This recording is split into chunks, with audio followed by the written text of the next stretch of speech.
بسم الله الرحمن الرحيم نحمده ونصلي ونسلم على رسوله الكريم أما بعد اللهم صل على سيدنا ومولانا محمد وعلى آل سيدنا ومولانا محمد وأصحاب سيدنا ومولانا محمد أفضل صلواتك عدد معلوماتك وبارك وسلم جزا الله عنا محمدا ما هو أهله۔ ہجرت کا دوسرا سال، اس میں جو واقعات پیش آئے ان کا تذکرہ ہے۔ ربیع الاول میں غزوہ بوات واقع ہوا۔ بوات ایک جگہ ہے رضوی کے علاقہ میں، جہاں مقصد یہ تھا کہ قریش کا قافلہ، تجارتی قافلہ شام کو جا رہا تھا۔ شام اس نے چیزیں بیچنی تھی اور وہاں سے پھر چیزیں لانی تھی، تجارت کرنی تھی۔ پھر اس تجارت کے نتیجے میں ان کو یہ غصہ تھا کہ مسلمان مدینہ منورہ میں جا کر کیوں امن اور اطمینان کی زندگی گزارنے لگ گئے ہیں، تو ان کو جا کر ختم کیا جائے۔ اس خیال سے انہوں نے بہت بڑی تیاری کرنی چاہیے، جس کے لیے انہوں نے کہا کہ پہلے قریش جو ہے وہ تجارت کریں، وہاں سے جتنا نفع آئے گا اس تجارتی قافلے کا وہ سارا جنگ میں لگا دیا جائے گا۔ گویا کہ انہوں نے اپنا پیٹ کاٹ کر یہ جنگ کی تیاری شروع کی۔ تو آپ صلی اللہ علیہ وسلم کو خبر ملی کہ ایسے ایسے قافلہ جا رہا ہے، تو آپ نے کچھ لوگوں کو بھیجا کہ جاؤ، اور خود بھی تشریف لے گئے اس قافلے کو لوٹنے کے لیے کہ وہ قابو آ جائے تاکہ اس کو ختم کر دیا جائے، لیکن وہ قافلے سے ملاقات نہیں ہو سکی۔ پھر غزوہ عشیرہ واقع ہوا۔ عشیرہ ایک زمین، ایک علاقہ ہے بنو مدلج کے علاقے میں، جو ینبوع ایک سعودیہ میں آج بھی ایک مشہور ہے جگہ، وہاں کی کچھ کھجوریں بھی مشہور ہوتی ہیں، تو وہاں کا علاقہ ہے یہ، وہاں یہ گئے تھے۔ اور اس میں بھی مقصد یہ تھا کہ اس قافلے سے ہی تعرض کیا جائے، لیکن وہ قافلہ ملا نہیں۔ اور یہی وہی قافلہ ہے جس کی واپسی کے وقت آپ پھر تشریف لے گئے اور وہ نہیں ملا، اور پھر غزوہ بدر واقع ہو گیا۔ گویا کہ اس قافلے کو تلاشنے کے لیے 3 دفعہ مدینہ منورہ سے آپ نے خروج فرمایا ہے۔ ایک غزوہ بوات، دوسرا غزوہ عشیرہ، اور تیسرا جو ہے وہ غزوہ بدر۔ اس لیے غزوہ عشیرہ کو غزوہ بدر اولا بھی کہتے ہیں۔ عام طور سے مشہور یہ ہے کہ 2 تھی، ایک غزوہ بدر اولا اور ایک غزوہ بدر ثانیہ۔ پھر رجب میں عبداللہ بن جحش اسدی کو بطن نخلہ کی طرف بھیجا، اور اسی واقعے میں یہ آیت نازل ہوئی یسألونک عن الشہر الحرام قتال فیہ۔ اور پھر اس کے بعد آگے اسی سال عظیم الشان غزوہ بدر واقع ہوا، جس کو بدر کبریٰ بھی کہتے ہیں۔ غزوہ بدر کبریٰ کا مطلب بڑا۔ رمضان المبارک میں آپ نے خبر سنی کہ قریش کا قافلہ شام سے مکہ کو جا رہا ہے، یعنی پہلے تو اس قافلے کو مکہ سے شام کو جاتے ہوئے اس سے تعرض کی کوشش کی، لیکن وہ نہیں ملا 2 دفعہ۔ اب تیسری دفعہ یہ خبر ملی کہ وہاں شام سے وہ تجارت وغیرہ کر کے چیزیں خرید کر اب واپس آ رہا ہے۔ جب واپس آ رہا ہے تو اب اس کو موقع دوبارہ بن گیا کہ اب اس کو لوٹا جائے۔ تو اس لیے آپ صلی اللہ علیہ وسلم اپنے صحابہ میں سے 313 آدمیوں کو لے کر تعرض کے لیے چل پڑے۔ اور یہ موقع ایسا تھا کہ یہاں آپ نے بہت ہی مختصر وقت میں یہ تیاری ہوئی تھی، یعنی ایسا نہیں تھا کہ اس وقت صحابہ کی تعداد ہی 313 تھی۔ عام شہرت یہ ہے کہ 313 ہی مسلمان تھے اس وقت کل، نہیں، ایسی بات نہیں ہے۔ مدینہ منورہ میں آپ صلی اللہ علیہ وسلم نے فرمایا کہ قافلہ بالکل قریب آ پہنچا ہے، لہذا جس کی سواری چراگاہ میں ہے، کیونکہ چراگاہ ذرا ہٹ کے تھی مدینہ منورہ سے، جس کی سواری چراگاہ میں ہے وہ بھی نہ جائے، سواری لینے نہ جائے، اتنا وقت نہیں ہے ہمارے پاس۔ جس کا سامان موجود ہے گھر پہ، یہاں موجود ہے مدینہ منورہ میں، بس وہ چلے۔ تو اس لیے 313 افراد ہی تیار ہو پائے۔ یہ مطلب نہیں ہے کہ اس وقت لوگ تھے ہی کم، یا جو دوسرے صحابہ ہیں وہ نعوذ باللہ جہاد میں جانے سے انہوں نے پہلو تہی کی تھی، بزدلی کا مظاہرہ کیا تھا، یہ بات نہیں ہے۔ وہ بہت سے تیار بھی تھے، لیکن چونکہ سواری نہیں تھی، نظم نہیں تھا، اس لیے وہ رہ گئے. اور آپ نے بھی کوئی یہ نہیں فرمایا کہ نہیں سبھی لوگ نکلو، کیونکہ مقصد تو صرف قافلے کو لوٹنا تھا، اور قافلے کے لیے تو اتنے لوگ بھی کافی تھے. تو یہ خبر جب قریش کو پہنچی تو انہوں نے 1000 مسلح آدمی، ادھر 313 اور 313 بھی ایک طرح سے نہتے، کیونکہ چند تلواریں تھیں، 2 گھوڑے تھے اور اونٹ تھے باقی. تو قریش نے کہا کہ چلو جا کر بدر میں ڈیرا ڈالتے ہیں.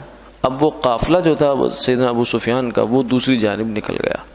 اس کو کہیں بھنک پڑ گئی کہ مجھے خطرہ ہے، اس نے لہذا راستہ بدلا، سمندر کے ساتھ ہوتے ہوتے وہ مکہ مکرمہ کی طرف نکل گیا.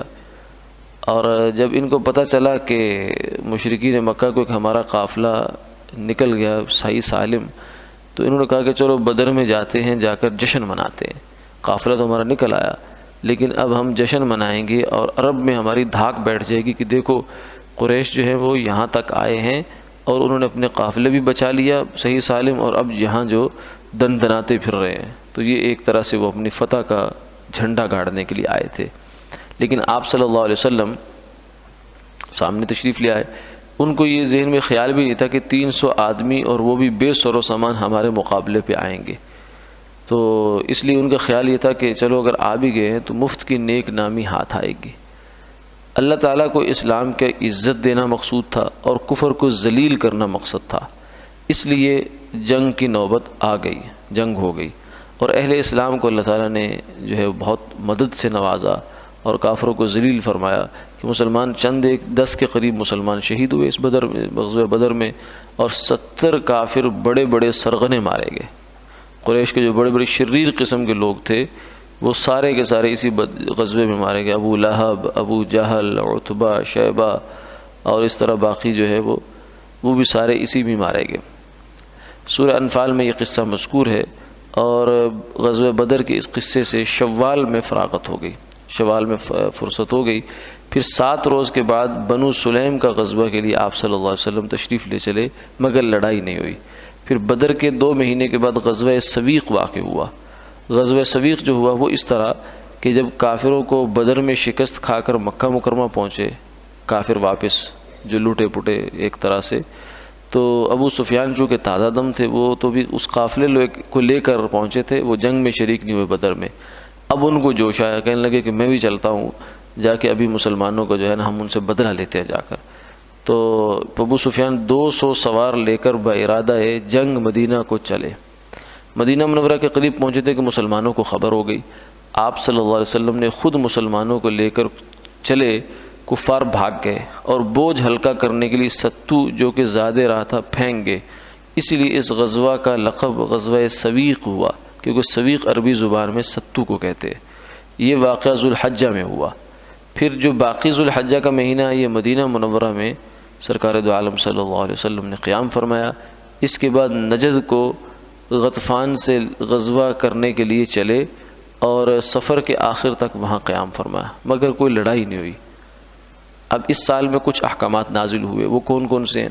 اسی سال شعبان کے آدھے حصے میں، یعنی شعبان آدھا گزر چکا تھا، 2 ہجری، قبلے کی تبدیلی کا حکم آ گیا. 17 مہینے کے قریب آپ صلی اللہ علیہ وسلم نے بیت المقدس کی طرف منہ کر کے نمازیں پڑھی ہیں. مسجد نبوی میں جو موجودہ مسجد نبوی ہے، یہیں پر اب تو محراب ہے جنوب کی طرف، کیونکہ وہاں سے مکہ مکرمہ جنوب میں پڑتا ہے. اس وقت جو ہے وہ بالکل، اور جبکہ بیت المقدس بالکل شمال میں پڑتا ہے، تو آپ صلی اللہ علیہ وسلم کا مصلی اسی مصلی کے مقابل دوسری جانب ہوا کرتا تھا. اس کی آسان جو ہے وہ تعیین بعض علماء نے فرمائی ہے. حضرت شیخ عبدالحق محدث دہلوی رحمہ اللہ تعالیٰ نے فرمائی. انہوں نے کہا کہ اگر آپ مسجد نبوی میں پہنچیں اور آپ باب جبریل آپ کے دائیں کندھے پر ہو، یعنی آپ شمال کی طرف منہ کر کے کھڑے ہو جائیں قبلے کی دوسری سمت، اور مسجد جو استوانہ عائشہ ہے، سیدہ عائشہ رضی اللہ تعالیٰ عنہ کا جو ستون ہے وہ آپ کی پشت پر ہو، تو یہ دونوں نقطے، دونوں خط جہاں ملیں گے وہ جگہ مصلی نبوی صلی اللہ علیہ وسلم کی ہے، جہاں آپ نے 17 مہینے تک نمازیں ادا فرمائی ہیں بیت المقدس کی طرف منہ کر کے. تو یہ پھر یہ حکم تبدیل ہو گیا. آپ سرکار دو عالم صلی اللہ علیہ وسلم کی خواہش یہ تھی کہ مکہ مکرمہ کو اور بیت اللہ کو قبلہ بنایا جائے، تو اللہ تعالیٰ نے اس خواہش کو پسند قبول فرمایا اور تبدیلی آ گئی۔ اسی سال زکوٰۃ فرض ہوئی ہے، یعنی گویا کہ زکوٰۃ ہجرت کے دوسرے سال فرض ہوئی، اور اسی سال روزہ اور رمضان شعبان کے آخر میں فرض ہوا، اور رمضان کے آخر میں صدقہ فطر واجب ہوا، اور عیدین کی نماز اور قربانی بھی اسی سال ہوئی۔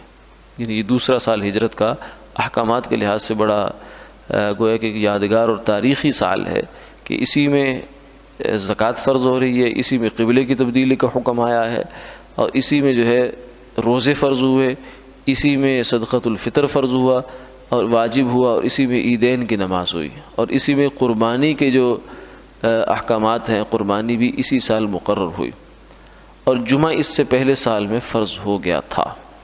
اور اسی سال بدر سے واپسی کے موقع پر آپ صلی اللہ علیہ وسلم کی صاحبزادی سیدہ بی بی رقیہ رضی اللہ تعالی عنہا کی وفات ہوئی۔ غزوہ بدر میں جب آپ تشریف لے جا رہے تھے تو سیدنا عثمان رضی اللہ تعالیٰ نے عرض کیا کہ یا رسول اللہ میں بھی جانا چاہتا ہوں، تو آپ نے فرمایا کہ تمہارے گھر والوں کی طبیعت جو ہے وہ ناساز ہے، ان کو تیمار داری کی ضرورت ہے، اس لیے آپ یہیں رہو، آپ کے نہ جا کر بھی انشاءاللہ آپ ہمارے ساتھ ہی ہیں۔ چنانچہ وہ حضرت سیدہ بی بی رقیہ رضی اللہ تعالیٰ عنہ یعنی اپنی بیوی کی خدمت میں رہے، اور آپ نے لیکن جب آپ کے واپسی تشریف لائے تو ان کا انتقال ہو چکا تھا۔ آپ صلی اللہ علیہ وسلم نے اس کے بعد سیدہ ام کلثوم جو کہ آپ کی دوسری صاحبزادی تھی رضی اللہ تعالی عنہ، ان کا نکاح سیدنا عثمان رضی اللہ تعالیٰ عنہ سے فرما دیا۔ حضرت عثمان کو اسی وجہ سے ذی النورین کہتے ہیں، نور کہتے ہیں نور چشم، اپنی آنکھ کا نور، تو بیٹی چونکہ نور چشم ہے تو دو بیٹیاں آپ صلی اللہ علیہ وسلم نے ان کو نکاح میں دی تھی، اس لیے ان کو ذی النورین، ذی کا مطلب ہوتا ہے والا، نورین دو نوروں والا۔ سیدنا عثمان رضی اللہ تعالیٰ عنہ ذی النورین ہیں، یعنی دو نور آپ کے عقد میں گویا کہ جمع ہوئے یکے بعد دیگرے۔ اور بعض حضرات نے یہ بھی فرمایا کہ آپ صلی اللہ علیہ وسلم جب یہ دوسری بیوی فوت ہوئی ہے تو آپ نے فرمایا کہ اے عثمان اگر میری 40 بیٹیاں بھی ہوتی تو میں یکے بعد دیگرے تمہارے نکاح میں دیتا چلا جاتا، یعنی اتنے پسندیدہ صحابی ہیں آپ صلی اللہ علیہ وسلم کے۔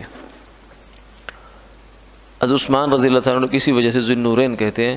اور بدر ہی کے بعد یعنی اسی سال میں بدر کے معرکے کے بعد سیدہ فاطمہ بی بی فاطمہ رضی اللہ تعالی عنہا کا نکاح بھی سیدنا علی کرم اللہ تعالی وجہہ سے ہو گیا۔